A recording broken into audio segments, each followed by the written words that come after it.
love you and may God continue to keep you. First things first, have you ever had a month that is extremely difficult for you?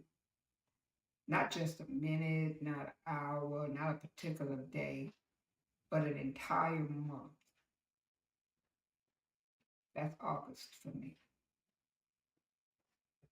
August is difficult right now, and I am in prayer that it will get better year after year, and that I don't try to just forget it, but actually deal with it. So, yeah, welcome to a made up mess. I am your host, Wanda M. Leonard, and you are watching me on the We Empower Network. I ask that you come every Saturday at this time, 9 a.m. Central and 10 a.m. Eastern. I hope you enjoy this show. And as you can see, I already have the look on. I thought I'd do something a little dramatic and dreamy. Now come watch as I show you how I did this look, and I tell you a little story. Let's go.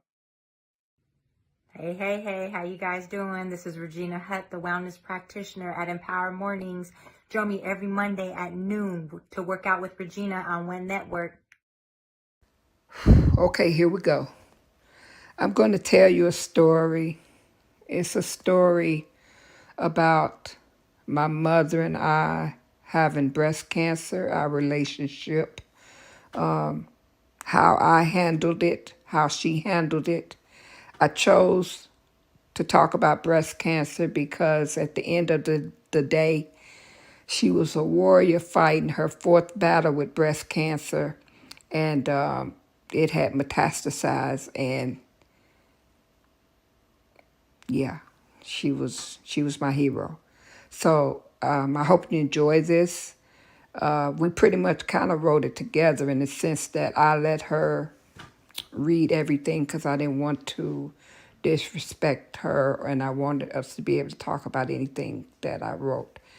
Because she was the one who actually encouraged me to write my stories and seek therapy and all these other things. My mother and I both had health issues. We both had similar health issues, and we both had. I keep saying had, but for me, I have. Uh, we both were challenged with mental and physical illnesses. Let's just say that. And because of that, we related to each other on more than a mother daughter level. It was at times like sisters, it was times best friends, it was at times enemies. We went the whole gamut. There is not a range that my mother and I didn't go through. But I love her for every second of it because it has made me the woman I am. And I have so many good memories that I'm rushed now, I feel, to make sure that I could get them all out and all the lessons to my children as well, and hopefully my grandchildren before my days have ended. So I'll start here. My mother's survival was based on how she accepted, addressed, and lived during her breast cancer diagnosis. From the moment we got the news, she was brave and dealt with her diagnosis without much complaint. I believe she was in shock because I remember begging her to conduct her own research, ask the doctors many questions, and focus on herself for once. But she seemed detached from the conversation. I gave her all kinds of information and questions to ask, but I don't believe she comprehended what I was saying. Initially, she did not look past what her doctors were telling her. But it seemed like after she became aware of the pros and cons of her type of breast cancer, she snapped out of it and came up with a game plan. She was stage 2 with the breast cancer type of triple negative. Triple negative is aggressive and has the worst survival rate regardless of the stage. She began telling me things that I'd already mentioned to her as if it was her first time hearing them.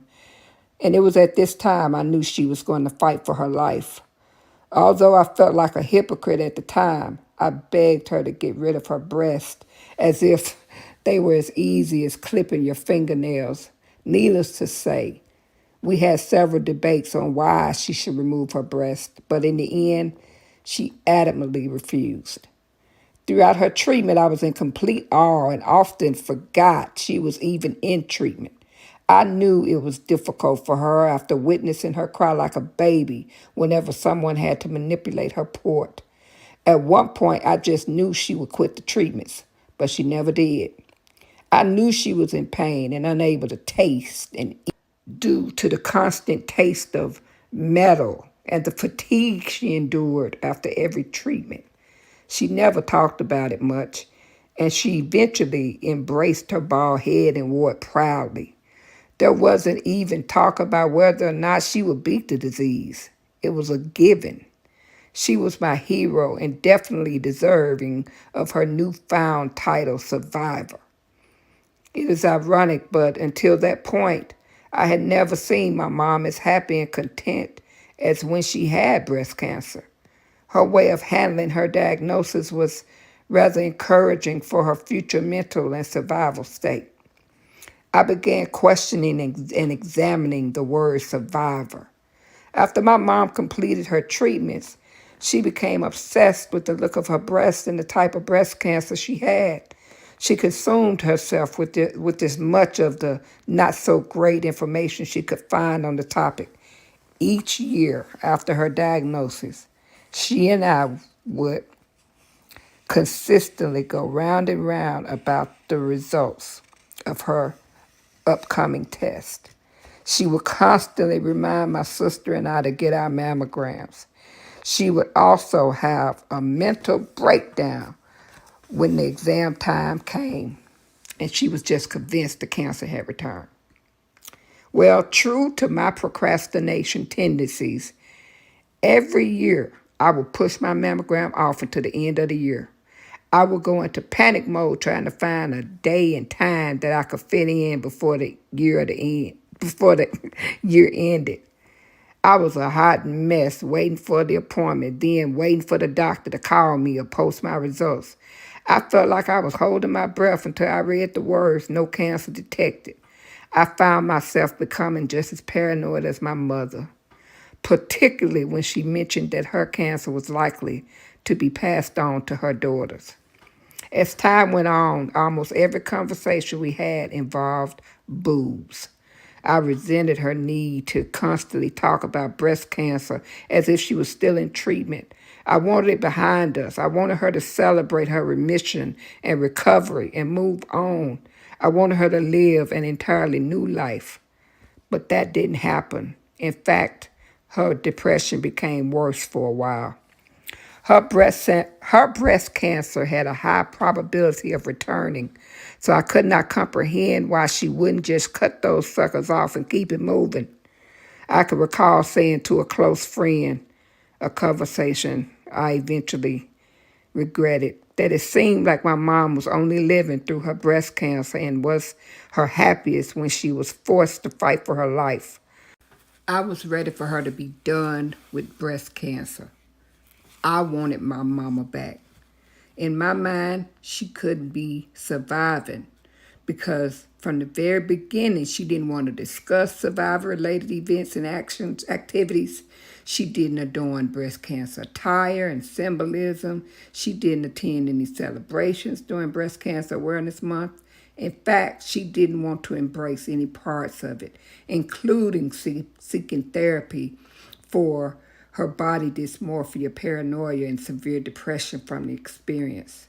Remember now, my mom is from an era where breast cancer was not discussed, acknowledged, nor understood. It is my understanding that she did not have secondhand experience of supporting someone with breast cancer either.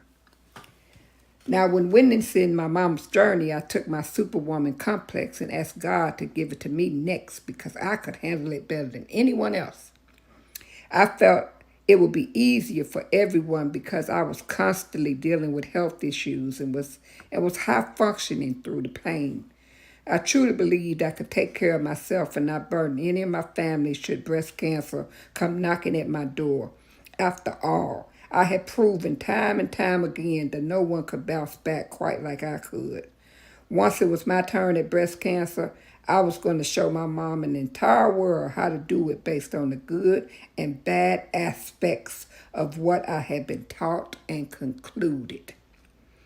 I would break the generational curses and overcome my breast issues at the same time. No matter how graphic, I would also share my experiences with anyone who would inquire and listen.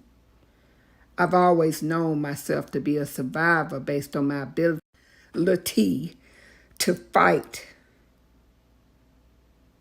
for my life every single day. Not to go too far into why I'm saying this, but let's just say mental and physical illnesses brought on by trauma equated to my survival skills being sharpened on a daily 24-hour basis. Therefore, being diagnosed with breast cancer seemed like par for the course. Upon my diagnosis, I was thrown a curveball. I thought I was pretty knowledgeable about breast cancer, but it did not register to me that you can have breast cancer at a stage 0. Yes, a stage 0, and that it could result in complete breast removal without the need for radiation and chemotherapy. Interestingly enough, after all of this time, I still didn't get it. But I was happy to know that treatment plans for stage 0 breast cancer have evolved a lot more today. I could not comprehend such drastic treatment without the need for more extensive, drastic conditions. Immediately, I started to go into a mode of preparing for battle. I knew that I could only go through with treatment if I did not have to see the looks of concern on the faces of my family, my friends, my co-workers, all loved ones, and my parents. I knew my mom would be plagued with guilt, and my daddy would internalize his pain and show signs of concern and support through his actions and small gestures. As for my work, I couldn't allow things to crumble and leave me with the guilt of having breast cancer. I worked myself to the bone to ensure my every work responsibility was well planned out and delegated. It was detailed to the T. Many of my coworkers were shocked by my behavior because I didn't act like anything different was occurring in my life. My kids were prospering and making their way through life. It was of the utmost importance that none of their lives could be interrupted by my treatments and medical needs. I began to strategize my plan of attack. I conducted my research, made my decisions rather quickly, and I was going to have a double mastectomy and reconstruction. I had actually convinced myself that I was kind of lucky for getting my wishes granted because not only were I going to get new boobs, I was going to get a tummy tuck in the meantime. I know, it sounds crazy, but that's the mindset for you. I was running the same race that my mother ran without realizing it. I was extremely happy and courageous in the face of uncertainty. I took each blow better than the one before. Only a rare few people knew what I was really going through.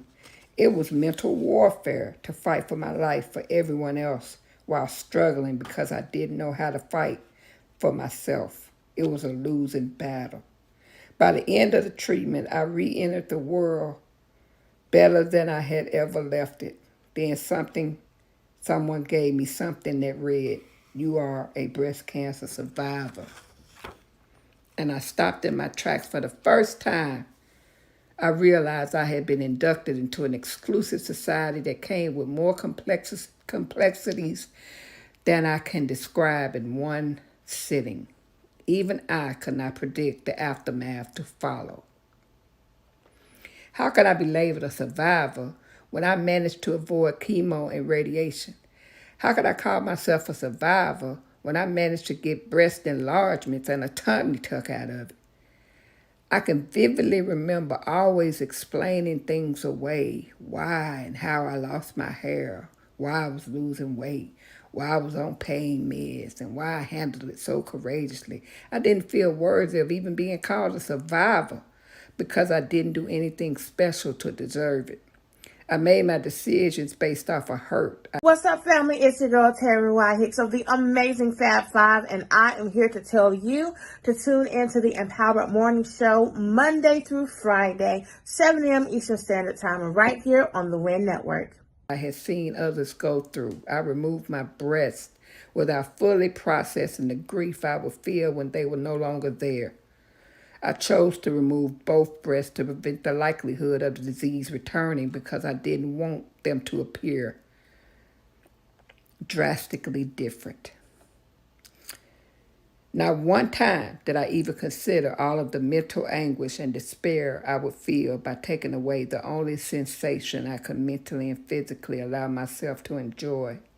It was a sensation I could not bear to even think about at times because I considered it to be the only pure feminine aspect I fully controlled. Imagine not understanding I had made a decision to live without nipples based on fear and the need to feel as if I was helping my mom. I never considered the addition of scar tissue, scars, constant pain, lymphedema, weakness, autoimmune issues, and constant modifications. Not once did it dawn on me that my girls would never ever look the same and never ever be like the originals. How was I to embrace being a survivor when that was all I did my entire life? I was a survivor by default. I knew how to survive. My problem was not knowing how to live. I had previously grieved the removal of my uterus the year before. This time the pain was even more intense. Not only did I remove my connectors to being a mom, but I also completely removed my natural belly button, the only body part that physically connected me to my mom. I appeared different, but was the same broken person inside. Only now I was broken into much smaller pieces. On the other end of the spectrum, survivor also meant finish. I survived. I got past it. I'm over it.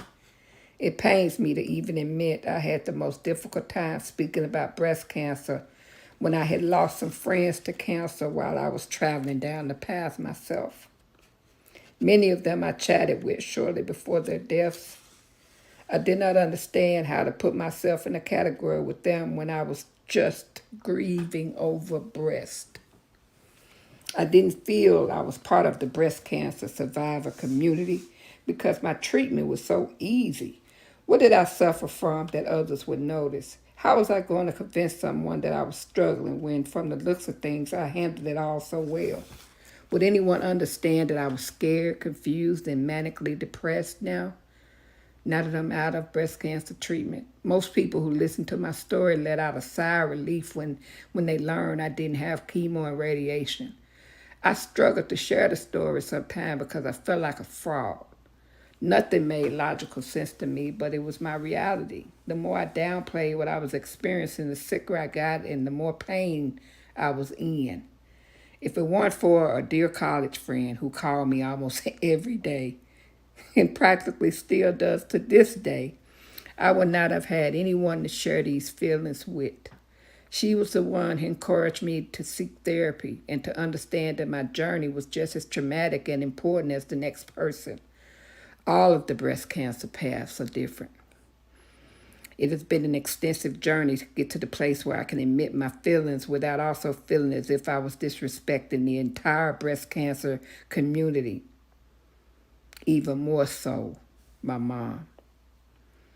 Although I now love being among so many courageous people who have walked the strategic path of defense against such a terroristic opponent, I still have a rather complex mental correlation in terms of my acceptance and understanding of the universal meaning of what it means to be a breast cancer survivor. I fully recognize I had never considered the metamorphosis and mental transformation that take place after receiving a diagnosis of breast cancer. As it goes for many breast cancer patients, there comes a time when we realize we cannot do all and be all for everyone. I'd been strong for everyone else, and now I had to learn how to concede to my needs. It was time to be strong for myself and accept help, because this time I could not do it alone. It was after breast cancer that I initially started to see a therapist.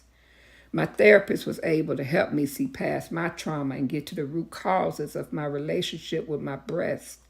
I began to grieve my breast and accept my new breast. I began to forgive myself for my ignorance of the past. I started to find ways to allow myself to be pleasure without the safety net of having breast. I learned how to allow myself to be touched and seen without clothing. The scars are beautiful now, and I'm patiently awaiting for breast procedures to cease so I can tattoo my body with the artistry of my experiences. I no longer need the acceptance of anyone when it comes to my breast, and most importantly, I can hold and hug anyone now without a second thought about how my embrace must feel. Today I'm cancer-free, but I'm not done with breast cancer. I get it now. We're never done. My contribution is to talk about it for those who have been inducted into the Breast Cancer Hall of Fame. I must do it for my mother. I must do it for myself. I must do it for my daughter. And I must do it for my legacy. This time around, I am not only a force to be reckoned with, I am much wiser and more understanding. Nobody's journey is quite the same, but the commonalities and the irregularities can be found in all of us. Therefore, I know it is most helpful to share my testimony and hopefully help someone make the burden slightly lighter. There's no right way to approach and address breast cancer. The complexities of the decisions and the final answers you will have to provide in the coming days is unimaginable. So don't try to figure it all out at once. How you develop an initial plan of attack and deal with the plethora of people will prove very instrumental in how you live during and after surviving breast cancer. Therefore, I must give respect to the death versus life, negative versus positive, and or good versus bad realities, and perspectives on a person's belief, faith, and mental state when facing a breast cancer diagnosis. I prayed for forgiveness, and I regretted what I thought and I said and I felt towards my mom and others for how they handled their breast cancer journeys. I learned a lot from my mom in just what I went through, what she must have been going through. I now know what it feels like, and that every journey is relevant and significant. We are all more alike than we are different.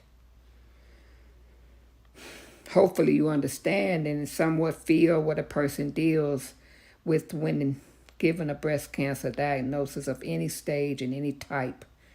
You can also see how having a lack of self-love, self-worth, self-awareness, and self-care can make one's breast cancer journey more difficult than it has to be. A positive mindset is vital to living one's best life despite what you're going through. We have to give ourselves grace, mercy, and forgiveness for our past, our problems, and our health, and take control of our lives piece by piece. I have a newfound range of emotions and thoughts and realities of a life lived with faith and walks in truth and purpose.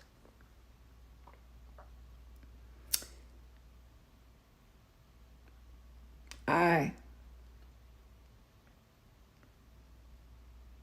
I have all this because of Linda K. Johnson, my mom. For everything that bothered me about the way she handled her journey, I realized I reacted the same way. I acted the same way. I behaved the same way. Yeah, I was brave enough to remove my breast. And afterwards, she gave it a lot of thought. But as I mentioned before, or I may not have mentioned, but my mom's breast cancer returned at the 10-year mark. And if you've had breast cancer, maybe you haven't, or even if you know much about breast cancer, you know that 10-year mark is big. That's when, hey, we might be home free. But I know many people that wasn't a true statement for, and for my mother, it wasn't as well. Her breast cancer came back in 2019. So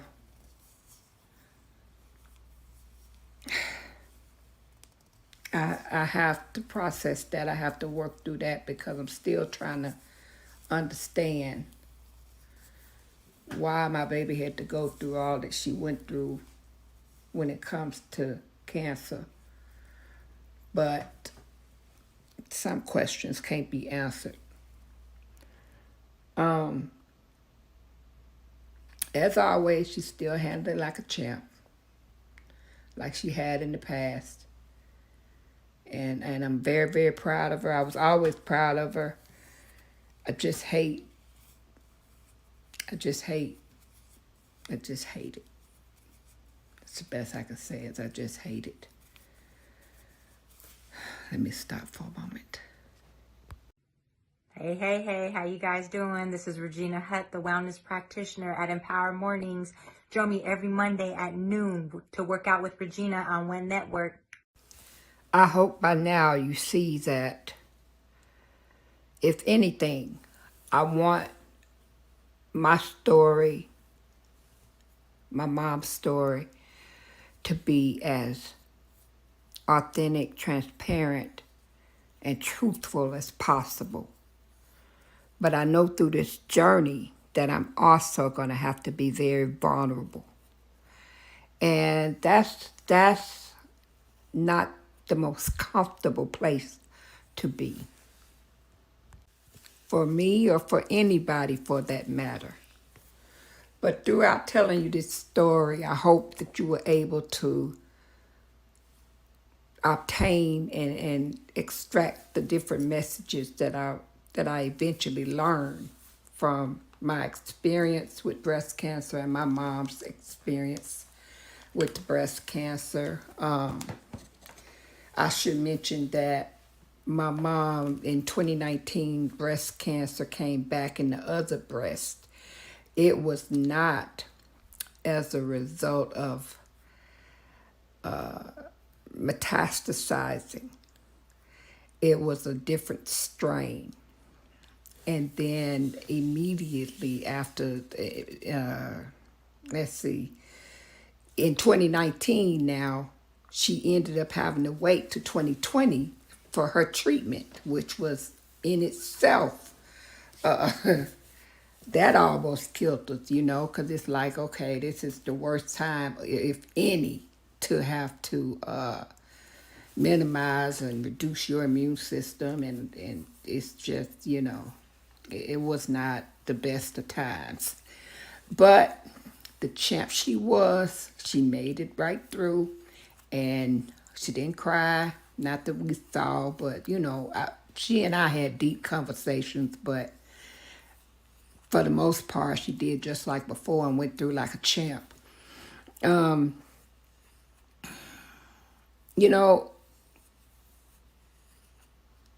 as much as I hate cancer, and from as much as I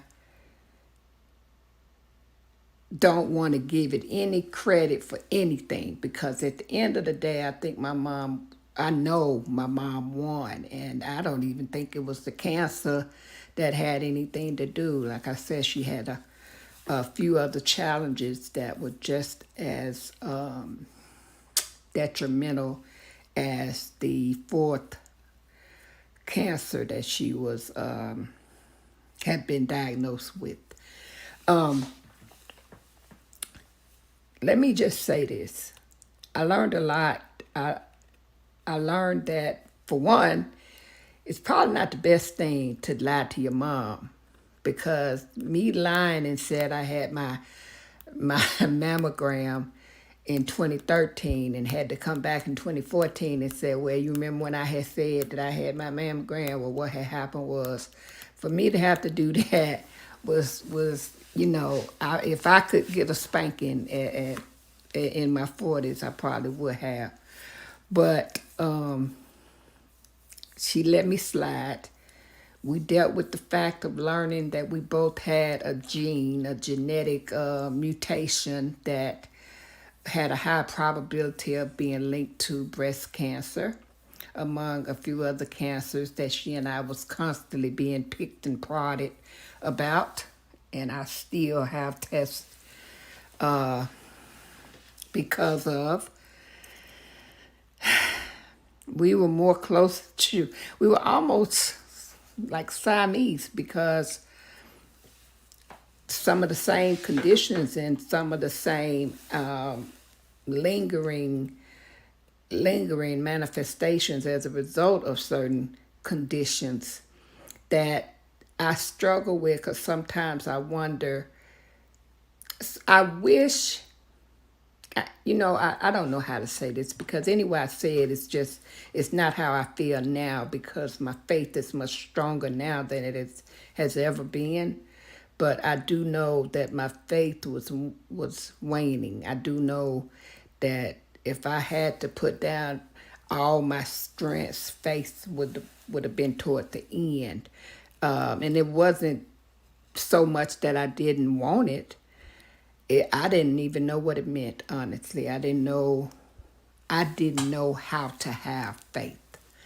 I didn't know how to talk properly to God. I didn't know how to get along and appreciate Jesus. And I'm not ashamed to say these things. I knew, before I even knew the story of Jesus, and before I even knew God, I knew the Holy Spirit. That was the first thing I encountered as a little girl. And as a result of that, I asked God a particular question that we're not going to get to on this video, but we will get to eventually. It was a very important question.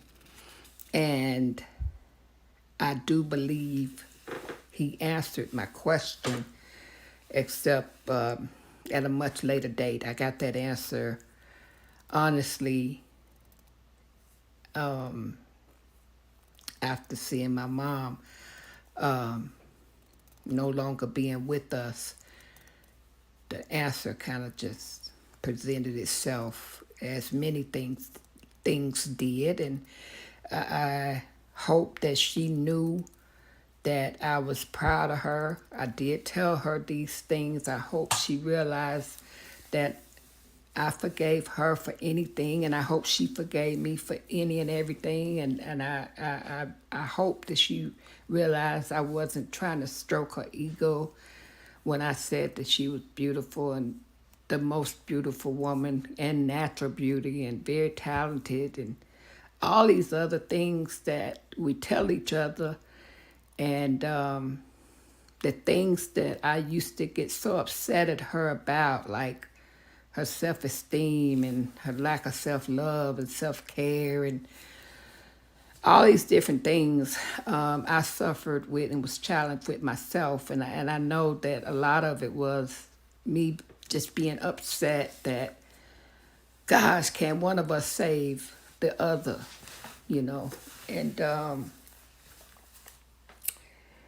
that's a tough, that's a tough pill to swallow, because in some way she saved me. And let me just say this. The last thing that my mother and I ever said to each other. The very last was, I love you. And there's something very symbolic about that. Very, very symbolic about the way things happened and things occurred. I can't, they're so unreal in my mind to this day that I still can't process that things occurred the way words were said the way they were said. Matter of fact, everything that has occurred since mom has left us has me in this state, this state that I'm in now, where I'm literally trying to empower, influence, support, inspire, motivate, and encourage someone to take their life back. Take their life back. I pray that at the end of days that my mom felt she had taken her life back. I'm determined to believe that because of the conversations we had the last time I was with her. I'm going to forever cherish the fact that even as a grown woman, she and I, when I would go home to visit, we would sleep together. I got some funny stories about that. And yeah, it's hard for me to continue talking because I'm hurting inside. But at the same time, I want you to give you what you came for, right? So I'm going to stop with that from here and kind of go over the makeup now because I'm getting emotional again. So as you can see, I'm practically done. You may have not noticed, but I had a time with this makeup today. And don't think I don't notice that my eyebrows are different, much different. But we're going to let that go because my motto is, when I turn this camera on, it can go really, really, really well, or it can go really, really, really bad. But either way, the show don't stop. The show must go on, so we're going to keep it moving. And in this video, some things went bad. I looked up at one moment and I looked like a raccoon. And I said, okay, we're probably going to have to break right here while I fix this outliner. So, and you'll have to go back and try to find out where that is. But yeah, I had Rocky the Raccoon going on for a minute. And of course, I just had a Mountain Dew. I'm really feeling myself. I got addicted to, not Mountain Dew, Lord, what I'm talking about, some Mountain Dew, ginger ale. I got addicted to ginger ale in Georgia, so that's what I'm trying to wean myself off of right now, ginger ale, Canada Dries. But, Mom, I can't do it, y'all. Look, I'm going to stop saying can't. I'm not going to re-record this, so everybody probably going to stop. Let me just say, I can't say that either. Lord have mercy. Jeez. Oh, Lord, I'm hurting. Okay, so I got to get through this month. This is the deal I want us to have. You stick with me. I'm going to stick it out. I'm going to keep going. Because as I've mentioned on many, many occasions, I was given a job to do That job was not given to me by any man. I didn't write the resume. I did not apply. The job fell in my lap. Like they said, the job just literally fell in my lap. And what I came to realize is I was supposed to be at this point, at this age, at this particular place in my life where I could finally speak from less of a level of confusion and lack of faith, but more of a level of having a strong discernment, of an understanding, a belief system that I'm constantly building. I'm in no way, shape, form, or fashion where I need to be, but I'm getting there. And I'm going to bring some people with me because I know I'm not by myself. I have to not be by myself, because if I was by myself, we wouldn't have so many problems in the world. Mental illness wouldn't be on the rampage. We got to find a way to help save some lives, because there's a better way. And it starts honestly with you, just like it started with me. And I refuse to lay down, take off my armor, throw down my sword, and give in to the enemy, because I can't. So, yeah, I'm feeling a little angst. My cancer, I was diagnosed in 2014, so my 10-year mark is coming up. I plan on going into it celebrating, laughing at the devil, because I rebuke it, and he is a lie. And should it come, I'll go fight it just like I fought him before, just like my mom told me how to fight him, just like my dad showed me how to fight him. Yeah, that's right, my dad had me boxing, y'all. Literally. The man had me in boxing gloves, boxing, getting my butt kicked by my cousin. But that's a whole nother story. I ain't gonna get on him yet. It ain't his month. So I hope you enjoy the stories I tell you about Linda Kay. Linda Kay was funny. Linda Kay was a great singer. Linda Kay was very stylish. Linda Kay could wear her hair and her scarves and her bald head and everything. She was queen. Did she have her share of issues? Who doesn't? Did she have her share of goods and bad? I'd like to see one who don't, someone who doesn't. So other than that, moms got a tough job. Moms have a tough job. I have learned so much more than I even thought I knew. That just pop into my head and just reveal itself each and every day. How, all the way back to even when she introduced me to the Lord, even from the moment she had me on the stool teaching me how to wash dishes, and I can even remember learning how to change diapers. That's the memory Linda Kay and I have. She was 15. She was a child, raising a child. And I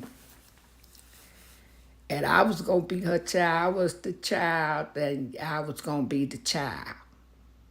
Well, I know I've rambled, but I'm asking for grace and mercy this week. This one's going to be tough, but I promise you the other weeks will be great. And I want Mom to know I love you. Hi, guys. It's Tina Wynn, your host of the podcast, You See Me. I want you guys to stay encouraged, continue to come out and see me, and most importantly, see yourselves. Remember, the only way that you can truly enjoy life is to see other people so that you can enjoy the beauty of seeing yourself. Come join me Saturdays at 4 on the We Empowered Network. Thank you. Hello, my loves. I hope you enjoyed the commercials of the content creators and the video where I show you how I put on this particular look. Yeah, my motto is it can go well or it can go bad, but we're going to keep it moving. And hey, that's what you have to do. I hope you also got to see why it's going to be a little impossible to talk to you as I'm doing my makeover. This month will be tough, but it'll be okay. I am doing it in honor of Linda K. Johnson. Her maiden name was Franklin.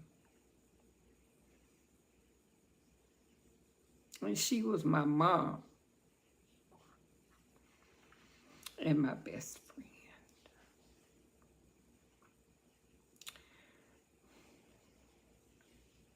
It's hard because some of the things about our relationship I was not able to realize.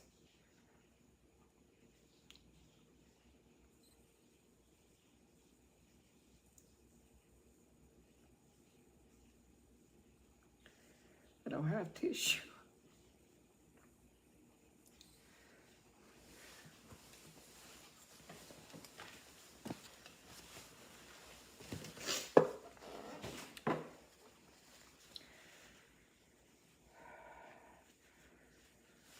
So it's going to be difficult.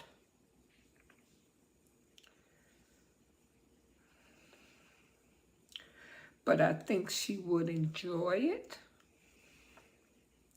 Actually, I think she will enjoy it. Because I feel her presence, so I know she's still with me.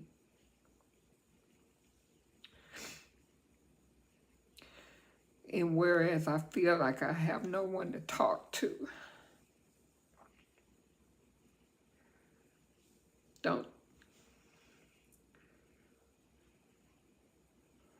I know she's listening.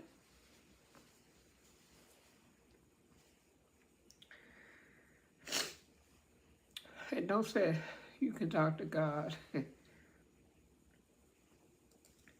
That's going to happen regardless.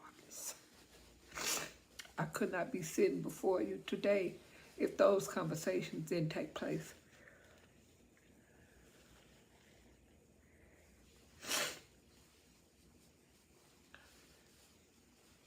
She knew my innermost secrets. She knew me. I was her child.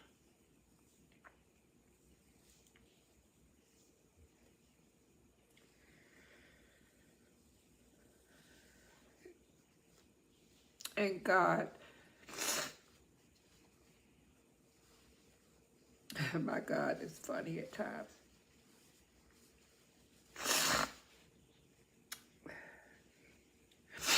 He gave me this platform that he had already told me he was going to give me. And he's tricked me so many times because I would think that what I was doing was the platform, but nothing ever fell in place, not one thing. And then, out of the blue, when at the moment where why would you ask me to do this? Why would you ask me to do this? I'm trying to stay alive.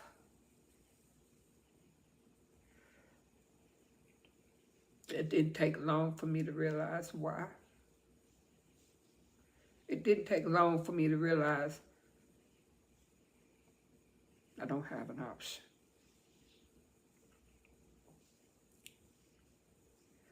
See, what y'all don't realize is this ain't something I just want to do. I don't want to get on here and put on my makeup just to be ridiculed or talked about or made fun of. or even applauded and acknowledged and recognized and told on a daily basis that I'm beautiful. Believe it or not, for me, that's difficult. You don't know how many times I wanted to delete my accounts. All of them. I've got friends who live without them, and they doing pretty good.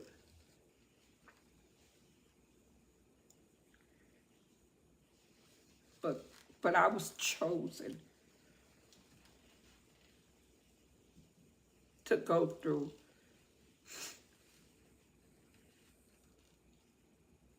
extensive, extremely difficult, beautiful, mystical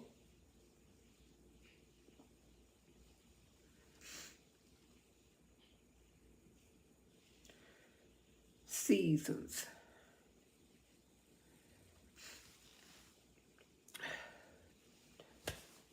Just to get to the point where I understood why.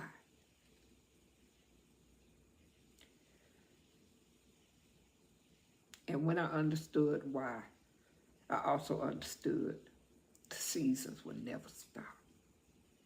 They would never stop. And I either go through them or I don't. I don't have an option. But while I'm going through, should I choose that route, I have a job to do. And that job is to help one person. And hopefully get that one person to help one other person. And hopefully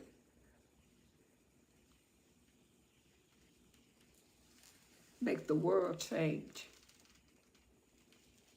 Hopefully. I have to do this for my mom and my dad. They brought me up during a time where I've experienced some things that you'll never understand.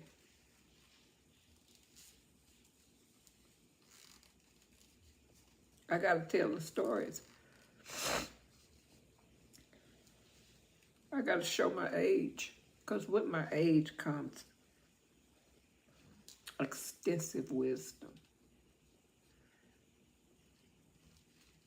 I gotta tell the story of how I became my dad and my mom. And why I'm so proud and happy of that.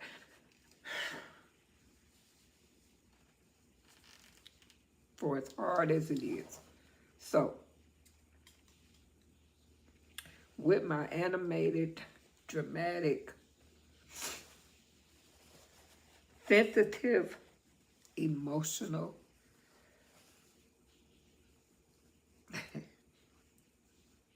reactive, proactive, positive, negative way, I'm going to bring my beautiful broken self on this platform every single Saturday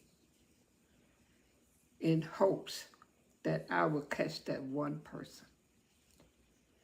There are only so many Saturdays in a year. And if I can catch that one person every time, I've exceeded my goal. So, I hope you enjoy. Come back next week. And like I mentioned, this is homage to my mom month. So, I will tell you stories on why she and I are very similar, although very different. I love you. And hey, you be bold. You be brave. You be mighty. And you will stay blessed. Keep the faith. I love you.